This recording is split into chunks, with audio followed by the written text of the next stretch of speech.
Eliezer Rodrigues, mundo político pegando fogo. Vamos começar pela notícia, por assim dizer, mais branda, de que nós tivemos hoje uma aprovação lá na Câmara Municipal de Vereadores de Teresina que vai modificar, de certa forma, por assim dizer, os hábitos teresinenses. Conta pra gente que modificação é essa no nosso calendário.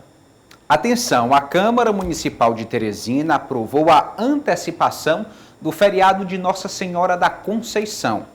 Comemorado todos os anos no dia 8 de dezembro, em 2020, a data vai ser celebrada na próxima sexta-feira, dia 22 de maio. O objetivo é reforçar o isolamento social já decretado pela Prefeitura e reduzir o fechamento do comércio após a flexibilização das atividades econômicas. É importante explicar para você de casa que após essas medidas de antecipação de feriado, quando a data original chegar, o expediente de trabalho vai ser tido como normal, porque nós já vamos vivenciar esses feriados de forma antecipada durante esses dias em que nós devemos estar pregando, manifestando o nosso isolamento social. É uma vantagem tanto para o comércio quanto para a administração pública, não é, Eliezer? Sim. Mais dias úteis de funcionamento nesse contexto pós-pandemia que tanto se aguarda. E destacar o exemplo da cidade de São Paulo, capital.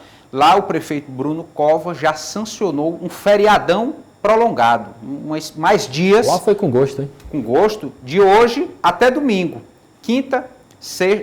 Quarta e quinta feriado, sexta ponto facultativo, e aí já junta com o final de semana. Então, praticamente, aí um período longo lá na capital São Paulo, exatamente com essa mesma ideia do prefeito Firmino Filho aqui em Teresina.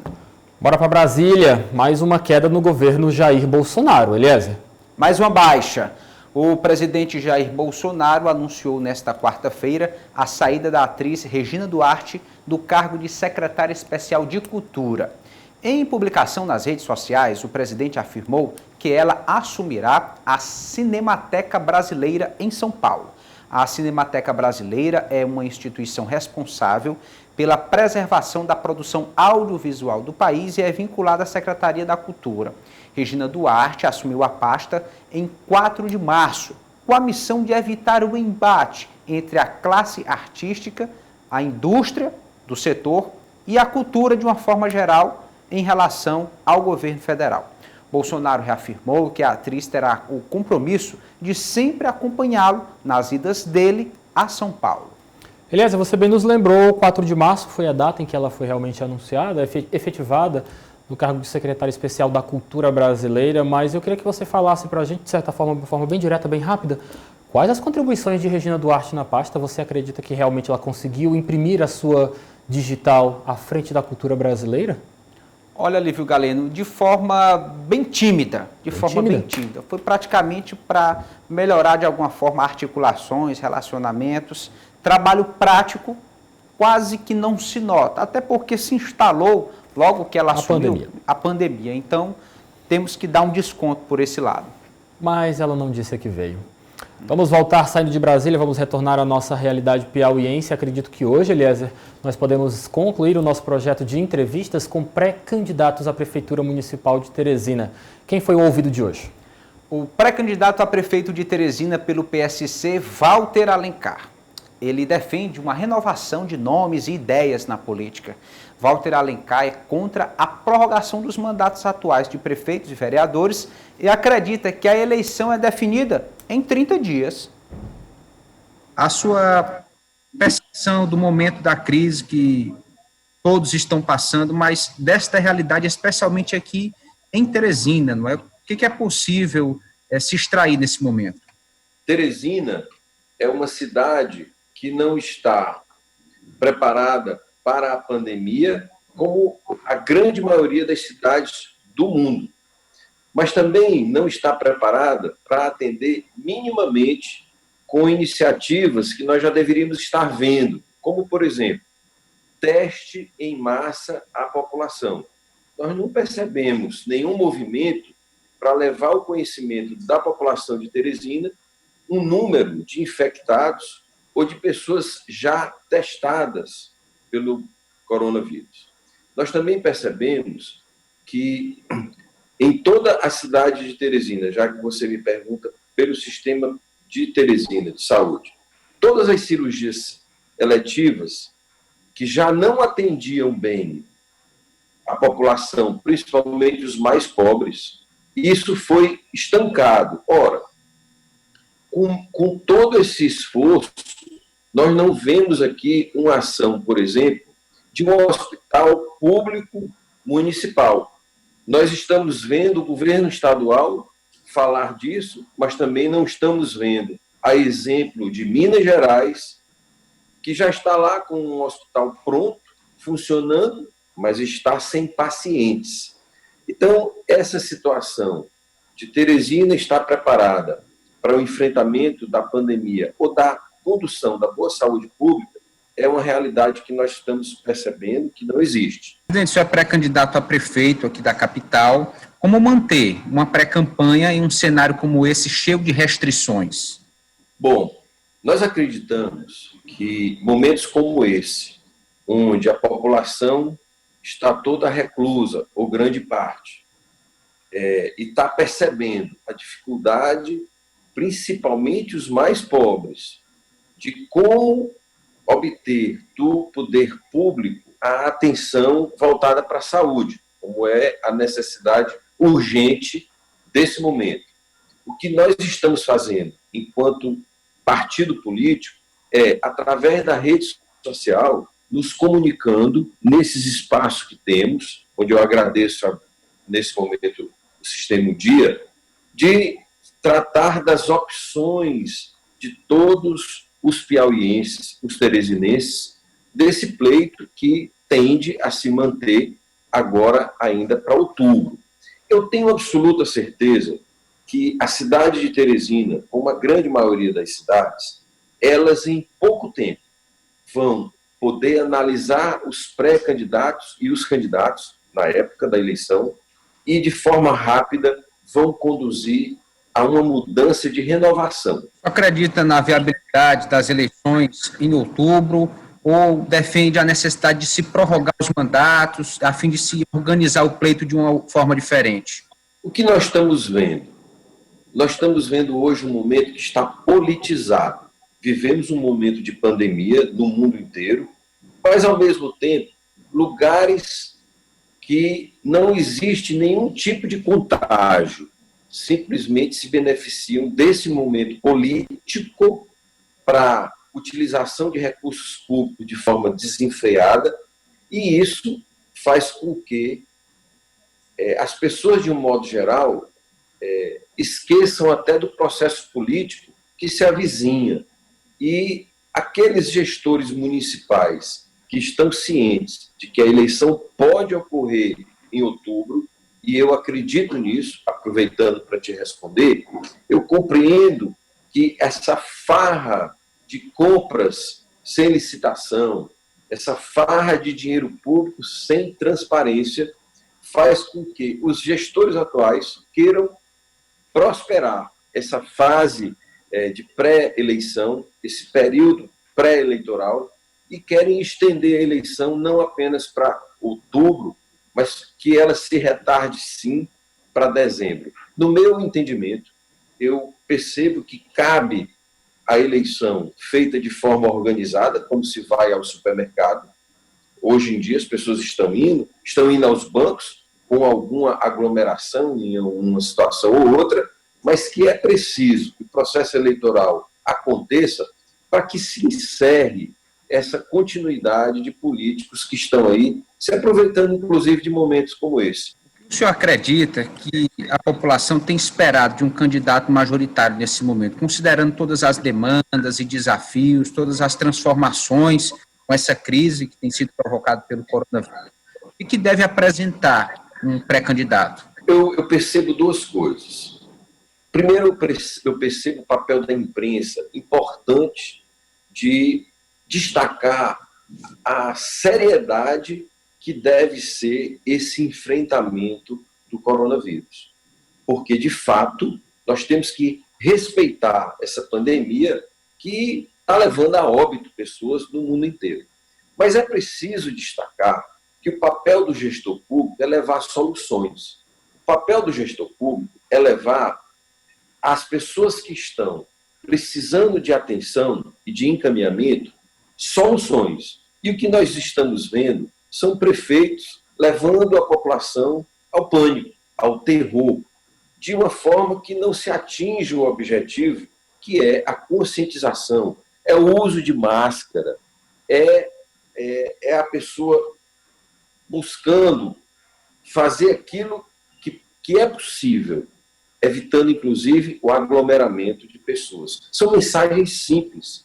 E o que os prefeitos hoje estão conduzindo é o papel político dentro dessa crise real que existe. Então, a imprensa faz o seu papel, ela leva a informação às pessoas e também retrata aquilo que é a informação dos gestores públicos, que, na minha opinião, a grande maioria leva pânico. Um discurso bem de centro-direita, realmente mais defendendo a questão da reabertura do comércio, defendendo, mais uma vez, ideias defendidas por Jair Bolsonaro e criticando o posicionamento de muitos prefeitos, principalmente o prefeito de Teresina, no que diz respeito ao tratamento com a pandemia de coronavírus. Inclusive, Eliezer, acusando a Prefeitura Municipal de promover pânico. Como é que você analisa, de certa forma, o fechamento desta nossa série de entrevistas com os pré-candidatos, especificamente observando a entrevista de Walter Alencar? Primeiro dizer que, de uma forma geral, a série foi bastante importante. Demos espaço para todos os pré-candidatos apresentados até o momento, Lívio Galeno. E, especificamente sobre o pré-candidato Walter Alencar, percebo aí um alinhamento com o governo federal, mantendo essa linha, né, PSC, junto ao Planalto, deve reforçar alguns discursos, algumas ideias do presidente Bolsonaro aqui na capital Teresina. Não é aquele candidato direto do presidente que carrega de peito aberto as bandeiras, mas que tem um alinhamento mais à direita do que à esquerda, né? Considerando o momento político atual. Reforçou essa questão do pânico, né, do uso político da pandemia, levando para este lado do pânico, do terror, as pessoas. É uma linha também que gera confrontos, divergências. Walter Alencar defendeu a flexibilização das atividades econômicas, reconhecendo toda a recessão, problema de desemprego. Portanto, um candidato que deixou claro em toda a sua fala, em toda a sua entrevista, aquilo que ele pode apresentar como projetos para Teresina, a partir de que ele pretende administrar Teresina agora já como um pré-candidato. A linha das perguntas foi praticamente a mesma para todos os pré-candidatos, porque o nosso objetivo do Jornal Dia News foi apresentar para você como que os pré-candidatos estão pensando esta pandemia, estão pensando as questões de administração pública, de saúde pública e, é claro, também dessa questão de convivência, de relacionamento com o governo federal, de relacionamento com a justiça eleitoral. O nosso objetivo, acredito eu, que foi muito bem cumprido. Nós ouvimos Dr. Pessoa, Simone Pereira, Fábio Novo, Fábio Abreu, Fábio Sérvio e Walter Alencar, encerrando essa nossa série de entrevistas especiais com os pré-candidatos à Prefeitura Municipal de Teresina. Também procuramos o secretário municipal de Educação, Kleber Montezuma, para que ele se manifestasse, visto que nos bastidores políticos, Eliezer, ele é apresentado como possível candidato do PSDB na sucessão a Firmino Filho no Palácio da Cidade. Mas a nossa equipe de produção, Kleber Montezuma, disse que não iria se manifestar acerca desses temas porque não se reconhece como pré-candidato oficializado pelo PSDB. Mesmo assim, cumprimos o espaço. Se ele quiser, está aqui um espaço aberto para manifestar as suas ideias, caso assim o queira. Mas nós ouvimos todos os pré-candidatos e foi muito bom, Eliezer, foi muito bom mesmo. Parabéns, viu? Obrigado e, claro, um trabalho em equipe, todos participaram, produção com muita eficiência, toda a parte técnica para trazer esse conteúdo aos nossos telespectadores. Ainda vem muita novidade política aqui no quadro Política do Dia do seu jornal Dia News. Aguarde as próximas semanas. Eliezer, para encerrar o quadro de hoje, vamos falar de um pronunciamento do governador Wellington Dias acerca de um momento de reunião dos governadores que formam esse consórcio de governadores da região Nordeste brasileira. Correto, Lívio. Governadores de todo o país se reuniram hoje para tratar de demandas relacionadas à pandemia. O encontro serve de uma preparação para uma reunião que acontece amanhã com o presidente Jair Bolsonaro. O governador Wellington Dias antecipa que a prioridade é a questão da saúde pública. Na reunião preparatória que concluímos agora com o Fórum dos Governadores, a primeira posição é de diálogo, de integração entre governadores, presidente da República e sua equipe, e também os prefeitos e o setor privado, para as medidas na área da saúde. A grande prioridade, acima das divergências, acima de qualquer coisa, a prioridade em salvar vidas, em trabalharmos aquilo que a ciência nos recomenda para a área da saúde, para a decisão em relação à hora da saída, fazer isso com a segurança, com a preocupação econômica, com a preocupação com o emprego, mas também levando em conta a necessidade de se proteger a vida. Destaco aqui que, por unanimidade também, aprovamos a necessidade de manter,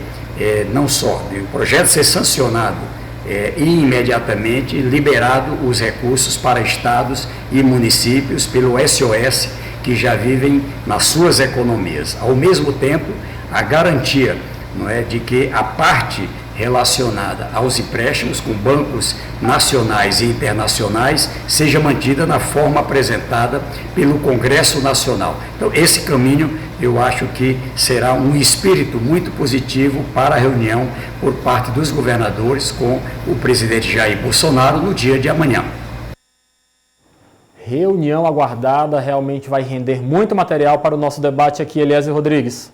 Expectativa grande, todos os governadores do Brasil, com as suas demandas, com as particularidades de cada região, devem colocar ali as suas ansiedades, as suas necessidades ao governo federal para que o presidente Bolsonaro reaja de alguma forma.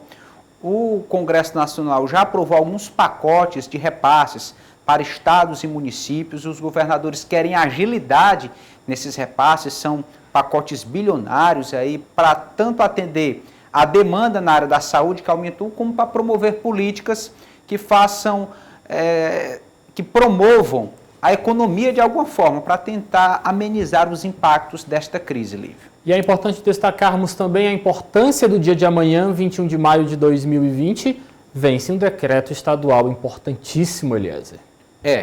O decreto tem o seu último dia amanhã, o atual decreto que está vigorando, que determina o fechamento do comércio, que limita algumas atividades como essenciais. Então, o governador Wellington Dias amanhã deve se posicionar de alguma forma, oficialmente, para dizer se prolonga ou não esse isolamento. A tendência é que permaneça por algum período. Por exemplo, o prefeito Firmino Filho, aqui no seu decreto municipal, não limitou data.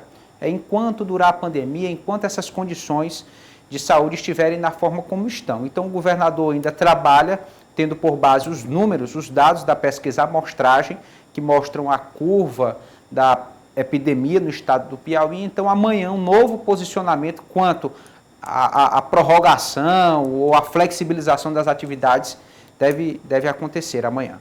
Todos os detalhes, você de casa já sabe, aqui no seu Jornal Dia News. Eliezer, obrigado. Política do Dia.